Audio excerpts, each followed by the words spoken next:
Hello again, this is Noah and John. We are from UrbanDigs. We are talking Manhattan. We are at Compass. We're back at Compass. Back at Compass. And we're downtown. We've got the man, the myth, the legend, Tony Sargent. Tony Sargent. There's a lot of man, myth, legends. We got Tony Sargent here. He speaks 5 languages. Yes. And today it's going to be in Norwegian. Cool. So... And I'm good with that. Now I'm on the spot, obviously. That's right. Yeah. I could barely speak English.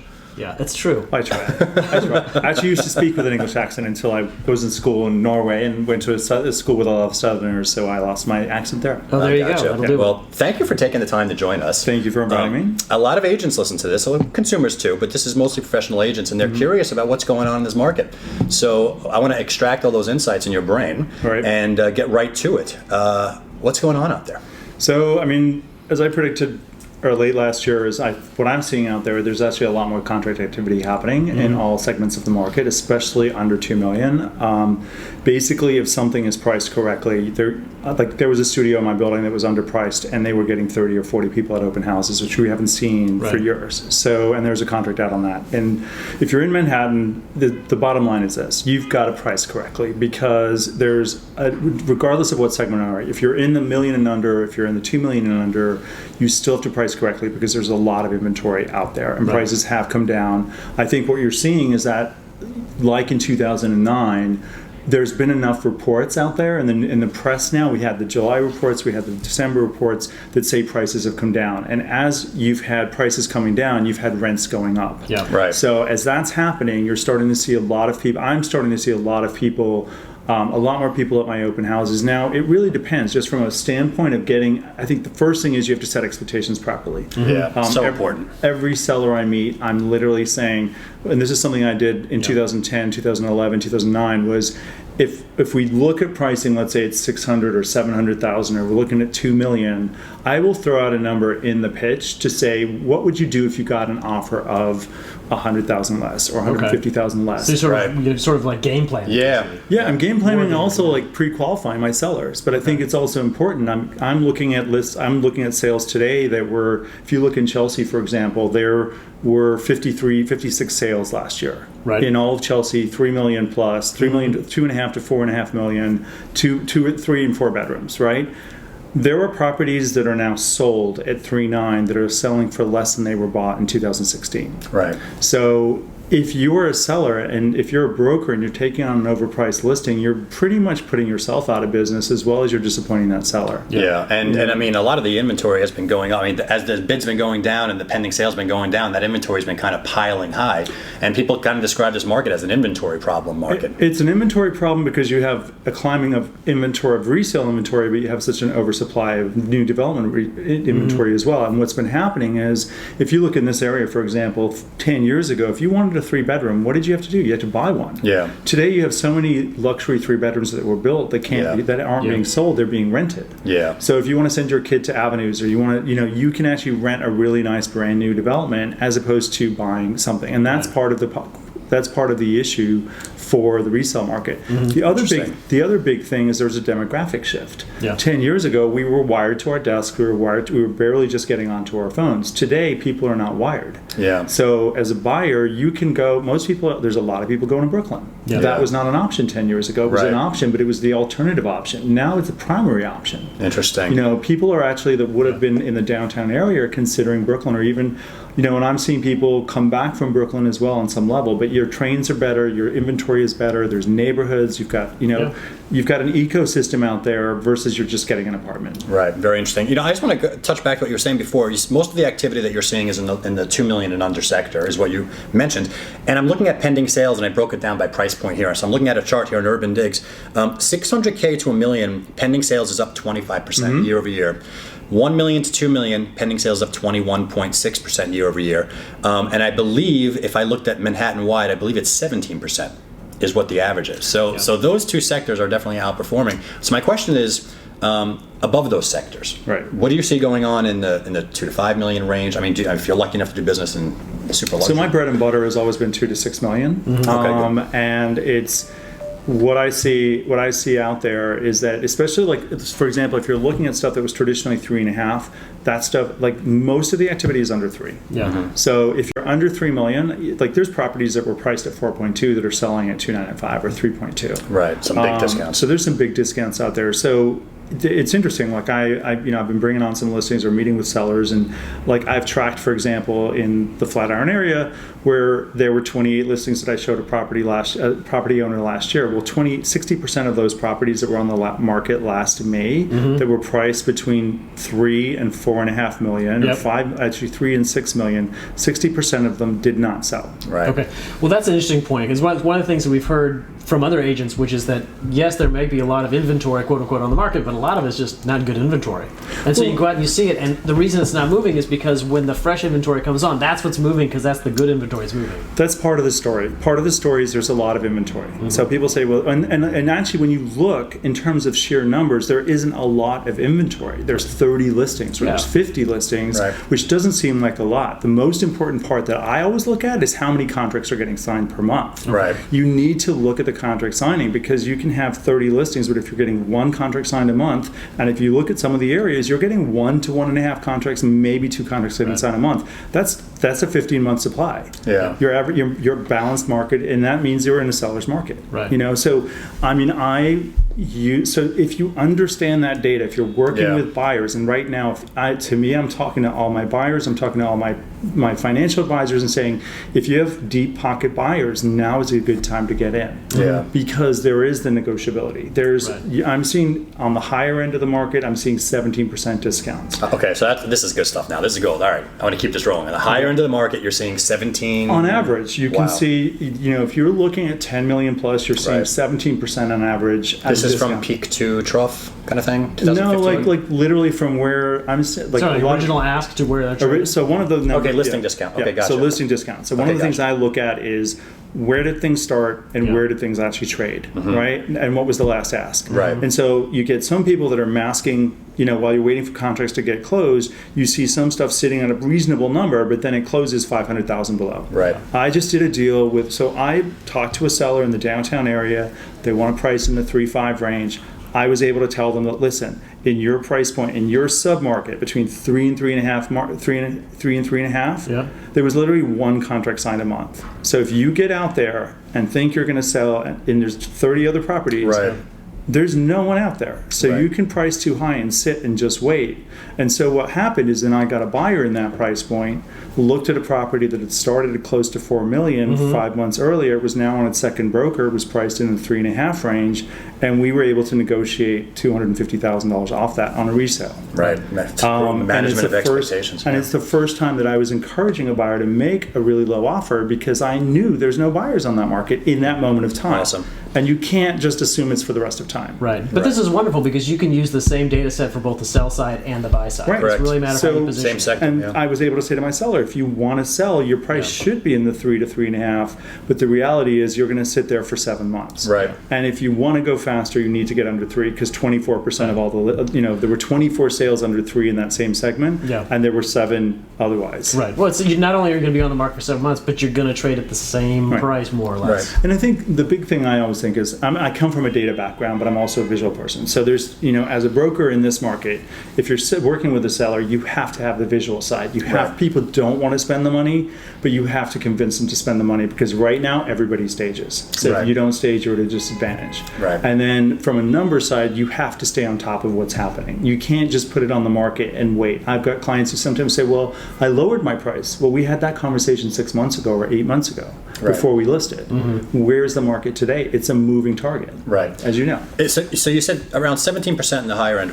How would that look in the lower price points, that negotiability? So I look at all these price points, every price point I look at. Right. You can take somewhere like Midtown East, for example. Midtown East, 1-bedroom market. I was talking to a seller a few weeks ago. She wanted the price in the 700 plus range. When I looked at 1-bedrooms in that neighborhood, some 1-bedrooms took a year to sell, and they were started at 750, ended up at 625. Right. Some started at 700, ended up at 595. Are you talking like Sutton, or is this more like Turtle Bay, Gibbs Bay, that sort of? Not even Sutton. I would say the 40s. Yeah, in the 40s. In the 40s. Right. So 40. Let's say 47th up to 55th. Okay. What I see is that you're looking at probably on average 5% discount off the last asking price. And then you're looking between 5 and 20% in terms of discounts if you go into the higher numbers. If you're in the 2 to 6, you will see prices for sellers that are serious that will have started at 4.2 and will end up as an asking at 3.3. From last asking price. From the original asking. From the original asking. Yeah. Okay, gotcha. So 5%, I would say you can negotiate 5% off. Right. Interesting. Yeah. The sellers. And just from a seller standpoint, you're going to come up as a broker with, but I don't want to price low, because if I price low, then I'm going to get low offers. Right. What I have seen and it doesn't matter what price point, when you price at market, you will get broke buyers offering at market. Let's talk about that for a second. So you go into a pitch, and let's go to a little agent productivity here. Okay. What does your pitch look like? Like when you go on a pitch, I belly dance. besides that, all right, besides the presentation, I know there had to be some secret It there. seems to be not working as well these days. And lucky for our audience, you're going to do that at the end of this podcast. Great, thank you, Tony. All right, everyone's going to be unsubscribed. It's coming really soon. Great. I used to have a good audience, and then Tony did the belly dance thing, and I'm done. Yeah. No, but you walk into a seller, and obviously you got your pitch on yourself, and you got your. But like, what? How do you approach the pricing aspect? How do you run your comps and have that conversation? And is there anything kind of that you could outside of comps, like what you do that you've learned is a helpful technique to maybe win the listing? Okay. So the first thing is, and it's really easy to go in and just talk. So the first thing I've done is learn how to listen. Okay. And learn how to sit in quiet and be uncomfortable with that. Yep. And try to get comfortable with that, because it's really easy for us as brokers to go in and try to teach. Right. And right now, we don't need to teach as much, because they already know what the numbers are before we walk in the door. If they're 80% of the people have already been looking online, they've already been looking at all these portals, they've seen the numbers. So the first of all, I have an agenda for our meeting, and that way it allows me to stay in control of the conversation. So I sort of like, it's kind of a marketing plan, but I walk through, we all have our our company packages that you personalize. So personalize your package. But if they are meeting with other brokers, which they should be, and they will be, and you have to assume they are. You have to assume they are, and ask who the brokers are. They may or may not tell you, but at least you know your competition. You can have a conversation and understand where you are in relation to that person, and sell yourself differently than they might sell themselves. But the first thing is have an agenda, because if you don't have an agenda for your meeting, you're going to walk in and your meeting is going to become about, well, tell me what you want to do. And then they're going to show you this, and you're going to end up in a 3-hour conversation that leads nowhere. Right. So the first thing is I go in with the intention of trying to get the listing signed when I meet with them. Right. If I have that intention, my conversation is very different than, oh yeah, thank you for having me. Right. Yeah, let me know. Yeah. Be an advisor. That's my approach. Is I want to tell me about your life, tell me why you're selling, tell me how long you want to be, when do you want to be out of this place, and why, and what is the reason. That's a great way. Sorry. And then what is the reason you do? What would make you not sell this place? Interesting. Is it price? Because if we don't know that, we can go take, especially in this market.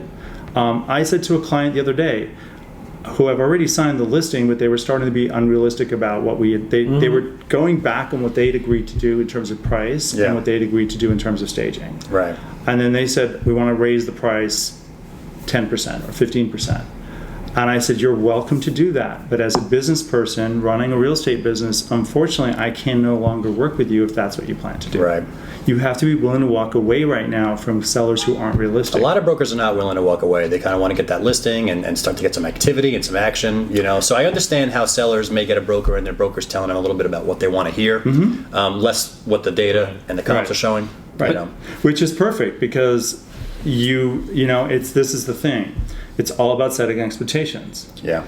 If you were going in, understand if you're the first broker or the last broker. Traditionally, you want to be the last broker because they've heard from everyone else. Right? So you can come in and you can also ask them. Don't be afraid. Ask them, what is it? What did someone else tell you? But before they even tell you, 10 years ago, I would walk into a seller's listing, and I would say, listen, I'm going to talk about the numbers, but before we start, I'm going to suggest that probably you've received a range of numbers from other brokers ranging from this number to this number. And I'm just curious. So I'm going to be somewhere in that, but you're here. Let me explain to you why different numbers work Awesome. and how that may affect your plan. Okay. And the question I have for you is, what is your plan and what is your time frame? Because the other reason sellers agents are willing to take on listings at high prices, even in this market, is because a lot of people are hurting for business. And the number one thing that you get when you get a listing, if it's priced reasonably well, is you're going to get leads. Right. And you can run all the open houses. And so I asked that question, do you, as a seller, realize that an open house every weekend doesn't necessarily sell your property if it's overpriced, it sells someone else's property. Right. Because that broker can pick up a lead, and go sell them 3 other properties. So you're on the market for 6 months. My position is I want to sell your property Right. at the best price the market will afford. So I guess So you do know you're sharing these nuggets of wisdom with everybody. 'Cause this but is- that's okay this is though, because amazing you know what, he stuff. executes it, and I he's know, just it's, passing it on. it's fantastic. To me, it's like I've sat in the listen. We've all been in that place where our business isn't great. I've had great years and I've had horrible years, right? And to me, it's like what I've learned is every time I get into that place of scarcity and I get triggered by these markets, and you think we're like actors a little bit. We think I'll never sell another property again. And as soon as we go into that fear-based thinking, we can't sell anything, right? It's like so to me, it's about everybody's going to come in, and you know what? Your personality and my personality are going to fit, or they're not going to fit. Right. And there's someone for everybody, And if I keep bringing myself back to that place of, I can't worry about someone taking my secret sauce, because each of us have a personality, and we're also people that we're going to trust or not trust someone. So you can have all the right. I've had. It's great stuff. I was sitting in a pitch 2 weeks ago, and a woman said, the broker who came in did all the right things, but she was talking so fast and so on top of me, that's not someone I want to work with. Wow. Right? So it's a personality. You have to be in touch with who you're, I'm also starting to say, you know what? Maybe I don't want to work with that client, because that's going to be my next 6 months of time. Right. And if that's the energy field I'm walking into, Right. what's that going to do about my whole business? So it's interesting. So you go in, you have the agenda, you're listening, you understand their plan, you kind of present your numbers, but it's more about you figuring out who they are as a client as much as it is for them to get a sense of you and Absolutely. your personality. And it's not just about it's like you have to be sort of like a doctor in a way. Like you have to go in, you have to like understand what their needs are. You have to also understand what the reality of the situation is. You got to probe a little bit. You got to probe. And you got to probe, ask questions. Yeah. Don't tell. Not obtrusive probing. Right. Yeah. No. Okay, no, I just want to keep it clean. Yeah, over here. exactly. It's not physical. Okay, good. People want to be heard. Yeah. And so if we come in as brokers and just talk at them, they're not heard. The great Ryan Serhant said the same thing, and I think he nailed his business, and he's just he's doing he's a good formula right there to kind of try to emulate, and he said the same. Just listen. Listen is one of the biggest biggest mistake they make is talking too much. Listen, have integrity, do what you say you're going to do. Don't be afraid to have the difficult conversations. You're going to have them. Yeah. Whether you have them now or later, you're going to have them. If you price too high and there's no one showing up at the door, you're going to have that conversation a month and a half from now. You're better off having it now. Right. It's a lot of people will take the listing and hope I'll deal with this later. Right. Well, how fun is it to be sitting on a listing and have someone saying, why is no one showing up? Why am I not getting offers? Let me shift to buy side. Yep.